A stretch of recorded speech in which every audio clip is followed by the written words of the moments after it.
Next up on our presentations, we have with us Jeff Lazarus. That's it. We're gonna talk through and have a little back and forth here about fun little wonky wire issue here. Jeff runs a company called Real-Time Music Solutions and has some really interesting technology that we want to be able to showcase as kind of an example of one of the types of technologies that are out there that are leading the way in terms of adding new capabilities to creative professionals. So Jeff, welcome. Hello. I'm just marveling at the technology that is allowing this to happen. So I'll try not to let my gee whiz astonishment of all this overshadow a professional talk here. Well, have you ever been 20 feet tall before? This is really cool. Excellent. So tell us a bit about yourself and the history of Real-Time Music Solutions. Right. Okay. So my background has always been in the arts and music especially. But before I started this company, I was an agent at a very large arts management company. And in fact, I used to book in Lafayette, which is how I know some of you. And I used to book opera companies and pianists and ballet companies all through the Louisiana Purchase, more or less. And I did that for a number of years, and I've always had a thing about technology. I've always loved it and been fascinated with it. And I had this vague sense that the fine arts community was not taking advantage of technology to the same degree as other areas of the entertainment industry, TV, film, etc. And I had this sense that I could parlay the experience I had as an agent and contacts within the industry, in the fine arts community, and meld that with some new technology and form a new company. And this was back in the mid-late 80s when it seemed like everybody was forming companies. It was pretty much as vague as that. And then as it happened, I connected with two academics who had these incredible algorithms but didn't have a product. And together we formed this company around this technology that helps. There are a number of technologies, but the main one that got us off the ground is a technology that allows a small band to sound big without sacrificing the live element. So this could be used with primarily, in the beginning at least, with touring Broadway companies, national tours, Broadway, Cirque du Soleil, and anybody else on down to community theaters, high schools, middle schools, who don't have the ability to put together a full band. Maybe they have, in the case of the higher end professionals, they may have 12 musicians, but they want to sound like 30, down to perhaps a rural school in Idaho where they have 2 or 3 musicians, but that's it. This technology will take repertoire that is used quite often, shows that get done again and again, say Sound of Music or Guys and Dolls or Fiddler on the Roof. So the repertoire is set, but they can't put together the entire band. This will fill in the gaps. You've got 3 live players, we'll do the rest, someone's playing it, and by playing it, you're still following a conductor, following stage action, reacting in real time, and being just really any other part of the band. So that's it in a nutshell. And Jeff, would this be a good time to quickly try to show a little bit of it? Yeah, absolutely. I was just going to pull it up right now. We'll play just a couple minutes of a video that they have so you guys can see firsthand what it is we're talking about here. Yeah, you'll play it and then I'll try to Sorry, say again? I'll try to describe what's going on afterwards. Okay, excellent. All right, so we'll just watch a couple of minutes of this. Let's see, get it to the heat up to the right point.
Let's so Jeff, why don't you talk us through what we were just watching there? Okay, so obviously you're seeing a little promotional piece, and what it's meant to demonstrate isn't necessarily the most beautiful music. It's supposed to demonstrate for you how much control you have. In fact, you're hearing us doing every single instrument. In this instance, ideally what you're going to hear is us plus some acoustic contingent. But in the demonstration, hopefully what comes across is that there's a person playing it who's in control of every moment. Here we're making some choices that are maybe not the most musically appropriate, but these are the kinds of things that could come up in live theater. You may have a singer who takes incredible liberties with the score, so you wouldn't be able to do that with a karaoke style click track where you're just singing along to a pre-recorded audio. Here you're pushing it and pulling it in response to whatever's happening on stage. Also, what can happen on stage is there could be problems. Things could go wrong. An actor can miss an entrance. A piece of scenery gets caught. In the real world, what happens in those instances is a conductor would say to his musicians around him, okay, problem on stage, let's take it back to measure 9, on my mark. He makes eye contact with everybody else in the pit, says, you ready? Go. And then it hopefully is seamless because everybody's watching the conductor and reacting to what's going on stage. Similarly, another thing that might happen is if something gets stuck, the conductor might say, all right, we gotta just repeat these 2 measures, a small increment of music. We just gotta repeat it until it gets unstuck. So just keep on playing it. On my cue, I'll tell you to go on. And so they fix it on stage, and then they get the cue for the conductor, and then they can move on. So I think you got a chance to see those 2 elements in evidence, as well as just seeing the hand on the keys, obviously speeding up and slowing down to illustrate what it's like to follow what's going on in the live moment. It might be helpful. We have a little audio clip. What I think sounds impressive, if you get away from just the mechanics of how it functionally works, it's useful to hear the technology in conjunction with live players, and more significantly, hear a short section of music with the live players alone, and then that same section of music with us added. So Jeff, if you wouldn't mind playing that little bit of audio, I think that's illustrative. Absolutely, here we go. Band playing with and without Sinfonia. The first Carmen theme has 8 acoustic musicians playing by themselves. The same theme is immediately repeated with Sinfonia enhancement.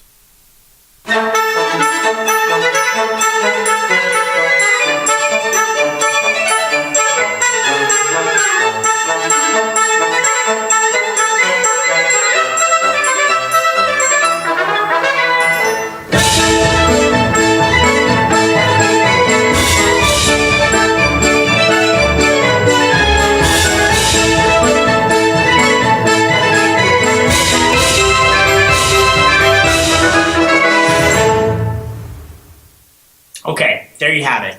Excellent. So that's more of a real-world implementation where in that little bit of Carmen, the opera Carmen, you're hearing 8 acoustic players playing that familiar theme, and then the same bit of music with the 8 plus us. And that's the way it would typically happen in a Broadway implementation or a tour. But even in amateur settings, when we're in a small community theater or a small high school, even when it's us doing everything, that it happens from time to time. It's not my ideal way to put the technology out there, but it does happen, and it makes the difference between whether or not a small organization can do a given title or not. Fantastic. And so tell us, because I mean, this technology you have offers a lot of new capabilities that people did not have in these theatrical kinds of settings. And you mentioned Broadway, but you actually had some resistance to the technology when it first came to market, didn't you? Yeah, we did, and that resistance continues. We are not liked by the Musicians Union.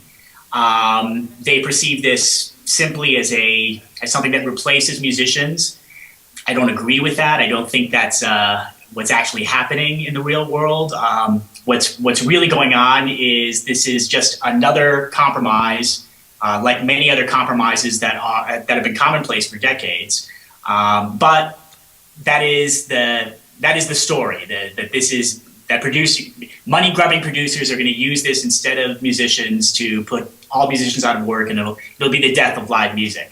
Well, but in actuality, you have some examples of how your technology actually enabled performances to happen that wouldn't have been able to happen at all otherwise. Yeah, I mean, the classic example is, well, there are a lot of examples, but I'll name a few. One I hinted at just a moment ago, where we're talking about organizations, particularly in remote areas where they may not have that much of a music program or a small music program.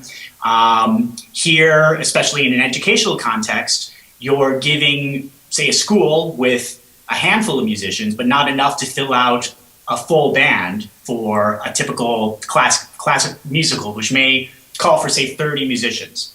So the school might have 6. And their choices before were really to do it in a skeletal fashion, which typically they don't, because you can't do a score, you can't do it in musical like Sound of Music with 6 players. You might be able to get away with it with a piano exclusively, but it's not really satisfying, and people don't want to do that. So this gives an organization that may just have 6 players the ability to do it in its entirety, with its full intention. And let's say one of those 6 is a learning violinist who has a few years of experience, but is a little tentative. Not only are you allowing the show to take place in the first place, but you're giving the student violinist the ability to play with an ensemble around him or her, and it's educational in that sense. You get a little more confidence when you're meant to be part of an ensemble, and you're playing perhaps some difficult lines. When you're hearing that and you're part of the group, you tend to level up to it. There are professional examples too. We did a national tour of Porgy and Bess some years ago, where it went to Northern Ireland and rural Appalachia and some far-flung places where a tour of Porgy and Bess would never happen.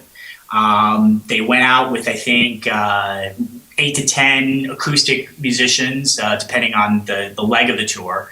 And we did the rest. And those communities got a chance to have the lush Gershwin score in, I'm not going to say it's the same, and I'll stop a little bit short of its full glory, because I don't want to suggest that it's equivalent to traveling with a 30-piece acoustic band, or acoustic orchestra, I should say.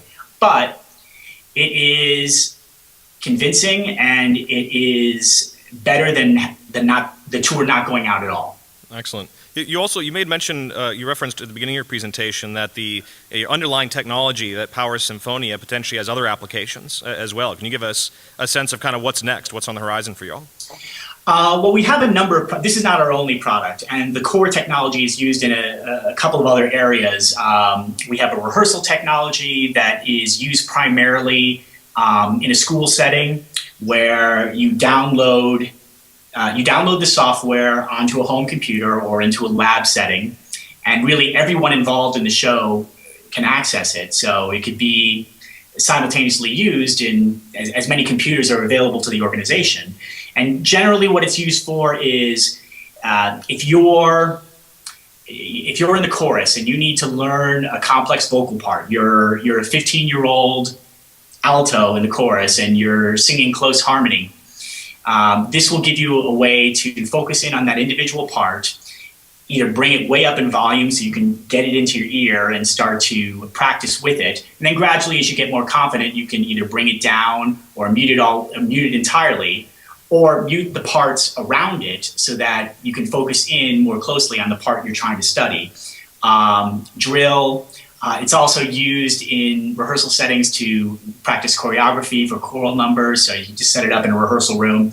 And you can alter, in the same way I demonstrated in the Sinfonia video, you can slow it down, speed it up, change keys, make cuts, create vamps to focus in on a very tight area of the music to just have it repeat and really get that part sealed in. that's it in a nutshell.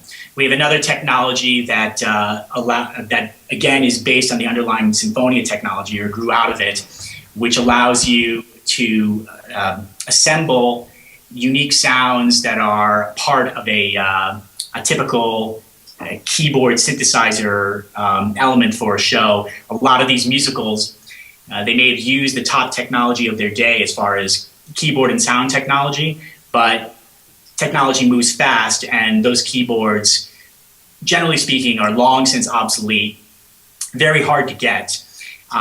Even if you could miraculously get them from a local rental shop, and you had the money for that, you still face a pretty arduous labor task to program that keyboard to play the appropriate sounds for a show like Cats or Les Miserables, which have very distinct sounds, again, that were tops of their day in the mid 80s, but you can't get them now.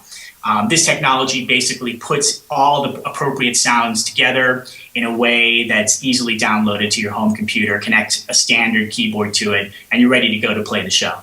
Terrific. So I think you guys are really seeing here, we've talked a lot this morning of kind of things that people are either doing today or ways to be thinking. Well, here's an example of something that can come at the end of that process of coming up with new ideas and new solutions. Do we have any questions in the audience for Jeff? Yep. We have a question coming your way, Jeff. 1 second. All right. What's it? Hi, Jackie. You got it on? Can you hear this? All right, Jeff, this is Conrad. Can you talk a little bit about the process of you hooking up with the algorithm people and how that came about and how y'all got all this started? Because that's always an interesting thing, where you have somebody like you with an idea, but then you have the geeks on the other side that know how to put it all together. How did that come about? It was just serendipity. I mean, I got really lucky. I wish I could say that there were steps that I followed that led me to these particular guys who had the specs, but it was just a lucky set of coincidence where friend of a friend who was mentioning to me that this idea was forming, and I had a chance. These professor partners were scattered in various places in the country, but one of them had a part-time professorship here in New York City, where I live, at the City University system. And I had an opportunity to go down to Brooklyn and see the technology in its early stages and talk about what was possible. And I saw it pretty quickly, and it dovetailed nicely with my world. Where we are today is a long way from what I saw in Brooklyn in 1998. And we have pretty grand plans about where we're going to take it. So obviously, things are fluid and all changes rapidly. But in terms of meeting with the professors, I got lucky. Excellent. We have time for one more question? Or two? Or go ahead. One second.